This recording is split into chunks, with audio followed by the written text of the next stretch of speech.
तो Nifty Friday को करने वाला है बहुत सारे ऑप्शन बायर्स को ट्रैप।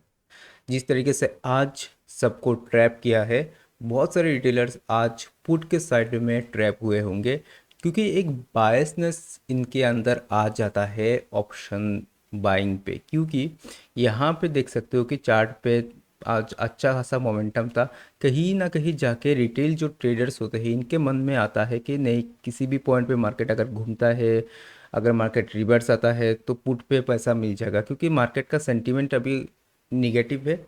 सबके मन में एक ही चीज़ है कि नहीं भैया, मार्केट घूमेगा, मार्केट पे पुट लेंगे तो पुट पे ज़्यादा पैसा बन जाएगा। बट यही गलती रिटेलर्स को डुबाता है, और यही मिस्टेक्स ऑप्शन बायर्स को सर्वाइव नहीं करने देता है स्टॉक मार्केट पे।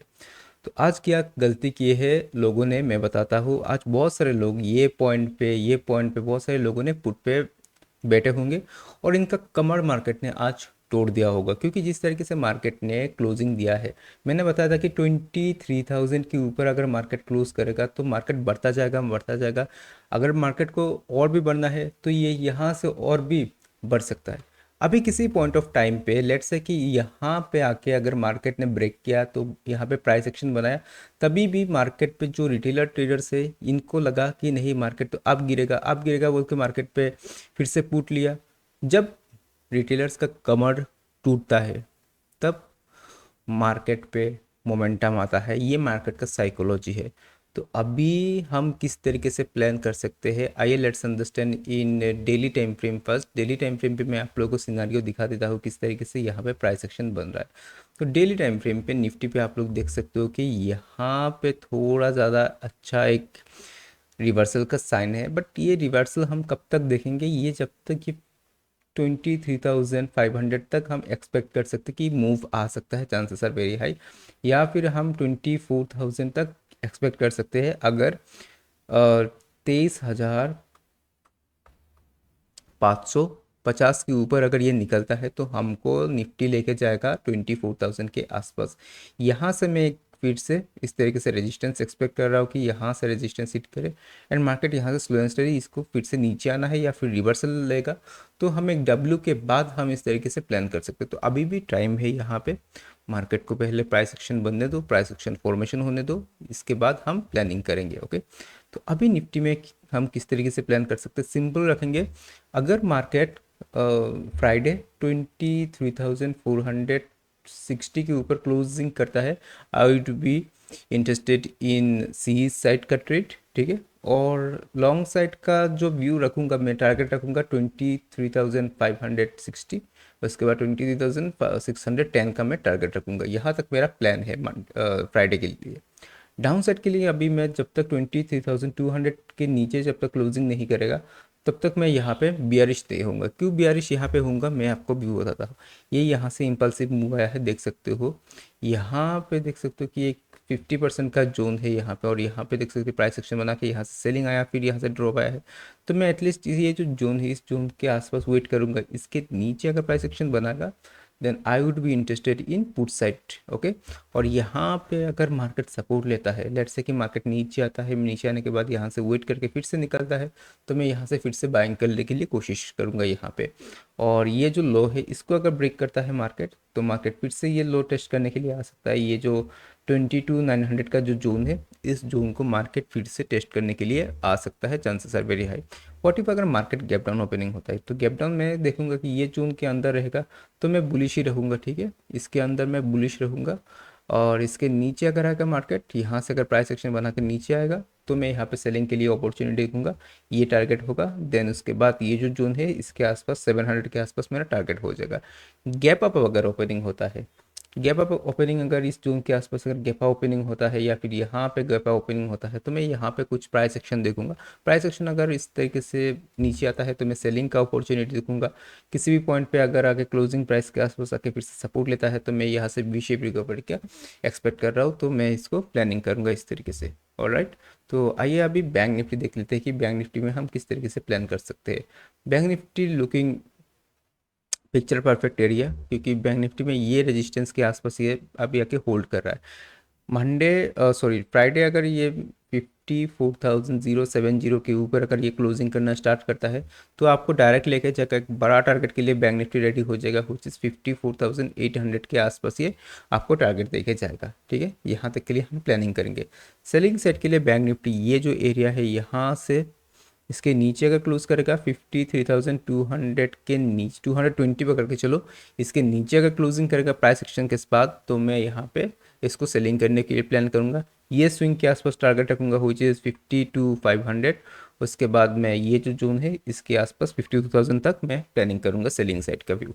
ओके, अभी चलिए सेंसेक्स देख लेते हैं कि सेंसेक्स किस तरीके से हम मूव कर सकते हैं। देखो आज सेंसेक्स में बहुत सारे लोगों ने गलती की होंगी क्योंकि मार्केट में अच्छा खासा बाइंग साइड का मोमेंटम था। रिटेलर्स ने क्या किया, यहाँ पे पुट लिए होंगे, यहाँ पे पुट लिए। जब मार्केट ने पुल बैक लेता है तब रिटेलर सोचते हैं कि चलो मार्केट अब नीचे आएगा क्योंकि यहाँ पे रेजिस्टेंस है। अभी देखो यहाँ पे मार्केट ने कुछ भी ब्रेक नहीं दिया, मार्केट वन वे चला गया। बट ये जो होता है ना 5 मिनट्स पे आप लोग देखोगे यहाँ पे तो देखोगे कि यहाँ से एक पुल बैक था। इसी पुल बैक पे लोग क्या समझते हैं कि यहाँ पे सेलिंग आएगा, क्योंकि यहाँ पे सेलिंग आया है तो यहाँ पे सेलिंग आ सकता है, सेलर्स के पॉइंट है। तो रिटेलर्स यहाँ पे गलती करते हैं एंड ऑप्शन पे स्टॉप लॉस हिट होता है एंड अननेसेसरी यहाँ पे लॉस करते हैं। तो इट्स बेटर कि जिस तरीके से मार्केट डायरेक्शन आपको दे रहा है उसी डायरेक्शन पे आप लोग यहाँ पे ट्रेड करो। जो चार्ट आपको दिखाता है उसी चार्ट के फेवर में आप जाओ। यहाँ पे कुछ चीज़ों को जो मार्केट दिखाता है इसको समझने की कोशिश करो तो प्रॉफिटेबल बनोगे यहाँ पे। अगर मार्केट पे आप अगर बायस रहोगे नहीं मैं आज सेलिंग ही करूँगा, मुझे एक पॉइंट पे सेलिंग ही करना है, तो भाई आपको स्टॉप लॉस यहाँ पे देते ही रहोगे बट प्रॉफिटेबल कभी नहीं बन पाओगे यहाँ पे। तो इसलिए जो चार्ट आपको दिखता है आप जो एनालिसिस करते हो उस एनालिसिस के बेसिस में जो स्टॉप लॉस प्लानिंग करते हो, जहाँ तक आप टारगेट प्लान करते हो आपके रिस्क मैनेजमेंट के अकॉर्डिंग सब स्टेप बाय स्टेप करना है। अदर देन डेट यहाँ पे आप लोग ट्रैप हो जाओगे, ध्यान पे रखो। बहुत सारे लोग यहाँ पे जब आके मार्केट नीचे आता है तब मार्केट में लोग समझते कि नहीं मार्केट हो मार्केट यहाँ से ऊपर जाएगा। तो यहाँ पे लोगों ने जब लोगों का कमर टूट जाता है, ठीक है, तब मार्केट पे एक अच्छा खासा मोमेंटम आपको देखने को मिलेगा। नो डाउट मार्केट यहाँ से नीचे भी आ सकता है, नो डाउट मार्केट यहाँ से ऊपर भी जा सकता है, तो वी डोंट नो राइट। हमें अपने प्लान के अकॉर्डिंग अपने जो प्राइस एक्शन हमने डिसाइड किया, लेवल्स मार्क किया, उसी लेवल्स के अकॉर्डिंग हमें मार्केट पे कामकाज करना है, वरना हमें मार्केट ट्रैप ही करेगा, हर एक पॉइंट पे ट्रैप करेगा। तो गलती मत करो, मार्केट जब डायरेक्शनल देता है एक्सपायरी के दिन उसी दिन जो रिटेलर्स होते हैं रिटेलर्स यहाँ पे एग्रेसिव लॉस करते हैं, तो लॉस मत करो। एक्सपायरी दिन आप लोग अपना जो क्वांटिटी साइजिंग है क्वांटिटी साइज आप लोग यहाँ पे रिड्यूस कर लो। ठीक है, क्वांटिटी साइज आप क्या करो रिड्यूस कर लो। तो क्या होगा यहाँ पे आप सरवाइव कर पाओगे। ये नहीं सोच के आओ कि नहीं मैं एक्सपायरी में अपना पैसा डबल कर लूँगा ट्रिपल कर लूँगा।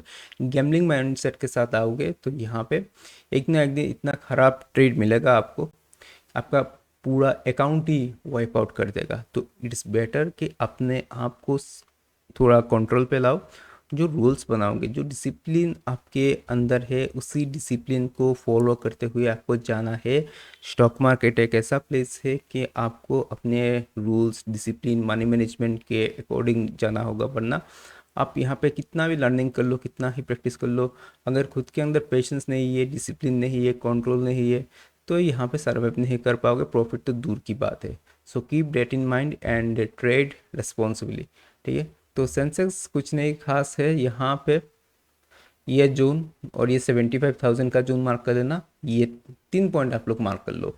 यहाँ पे 3 सिनारियो होगा, गैप अप, गैप डाउन और साइडवेज। ठीक है, गैप अप अगर ओपनिंग होता है, देखो गैप अप ओपनिंग होता है इस जोन के आसपास, तो हम यहाँ पे बाइंग साइड का ही प्लानिंग करेंगे, सीई साइड का ही व्यू रखेंगे। इसके ऊपर अगर निकलता है ये लेवल है 75-750 के ऊपर, सी सेट का हमें प्लानिंग करना है। यहाँ पे हम पुट के बारे में सोचना ही नहीं है। ठीक है, पुट के बारे में सोचना ही नहीं है।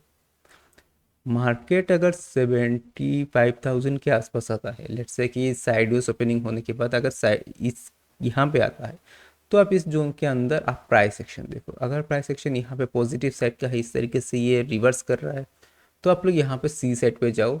75,000 के ऊपर फिर से यहाँ से निकलता है तो आप लोग प्लान करो, 200 पॉइंट आपको इजीली मिलेगा। उसके बाद अगर यहाँ पे कंसोलिडेशन करने के बाद निकल जाता है तो आप लोगों को अच्छा खासा मोमेंटम देखने को मिलेगा।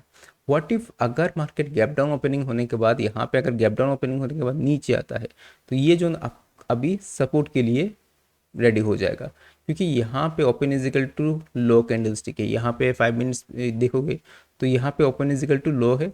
तो यहाँ पे मार्केट क्या करेगा, ये जो जोन है ये पूरा जोन अभी सपोर्ट की तरफ वर्क करेगा। तो इट्स बेटर कि नीचे आने दो। कंसोलिडेशन करने के बाद अगर निकलता है यहाँ से तो फिर से आपका लॉन्ग साइड का टारगेट मिलेगा। ठीक है, स्कैल्पिंग के लिए आप लोग छोटा बहुत यहाँ पे कुछ प्राइस एक्शन के बाद आप लोग स्कैल्पिंग के लिए प्लानिंग कर सकते हो।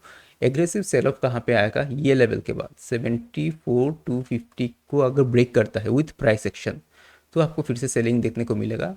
ये टारगेट देन आपको ये टारगेट इजीली देखे जाएगा सेंसेक्स। ठीक है, या फिर ये लो फिर से टच करने के लिए आ सकता है 73,000 के आसपास।